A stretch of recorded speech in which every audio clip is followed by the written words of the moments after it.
ইসলামের আমির সাহেব এত সুন্দর চমৎকার ভাবে জবাব দিলেন, শুনে খুব মুগ্ধ হলাম, খুশি হলাম।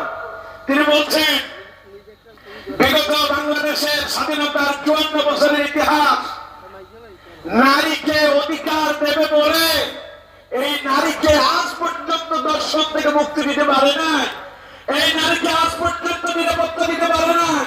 ইসলাম যদি ক্ষমতায় আসে, জামাত ইসলাম যদি ক্ষমতায় আসে, এই দেশের নারীরা সর্বোচ্চ নিরাপত্তা পাবে ইনশাআল্লাহ। এমন কথা আমার নবীও বলেছিলেন, আর আমার নবী সেটা বাস্তবায়ন করেছিলেন, ঠিক না? তখন সাংবাদিক প্রশ্ন করলেন, নারীদেরকে নাকি আপনারা ঘরে বন্দী করে রাখবেন, নারীদেরকে নাকি রাস্তায় বেরোতে দেবেন না? তিনি বললেন, আমরা কেন নারীদেরকে জোর জবরদস্তি করব? নারীরা ইসলাম ক্ষমতায় আসলে নারীরাই ইসলাম বুঝবে, সঠিক ইসলাম বুঝে তারা নিজেরাই নিজেদের সতীত্ব রক্ষা করার জন্য নিজেরাই ঘরের ভেতরে অবস্থান নেবে। সুতরাং মায়েরা, ইসলাম যদি ক্ষমতায় আসে আপনাদের উপকার হবে।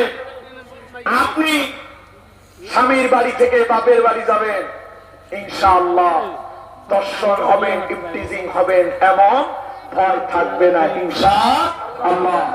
আপনার মেয়েটা কলেজ ইউনিভার্সিটিতে যাবে, ইসলাম যদি ক্ষমতায় আসে আপনার মেয়েটাকে ইফতিজিং করার ক্ষমতা কোন পরপুরুষের এবং কোন যুবকের থাকবে না। কারণ ইসলাম বলছে, যদি কেউ জেনাবে বিচার করে আর যদি দর্শন করে শাস্তি কি হবে?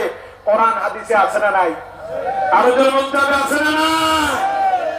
এই যে গত কিছুদিন আগে আসিয়া নামক একটা মেয়েকে নিজের বোনের শ্বশুর দর্শন করলো, শেষ পর্যন্ত মেয়েটা ইন্তেকাল করলো। ইসলাম যদি ক্ষমতায় থাকতো এই দর্শকদের শাস্তি ডাইরেক্ট হত্যা। ডাইরেক্ট কি? আরো জোরে বলেন, ডাইরেক্ট কি? যদি কেউ যদি অবিবাহিত অবস্থায় জানাবে বিচার করে উভয়ের সম্মতিতে, ইসলাম বলছে আয-যানিয়াতু ওয়াজ-যানি ফাজলিদু কুল্লা ওয়াহিদিন মিনহুমা মিআতা জালদা।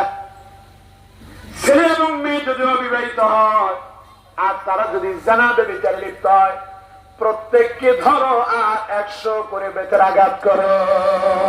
আদেশ কার? ছেলে বলতে হবে কার? আর যদি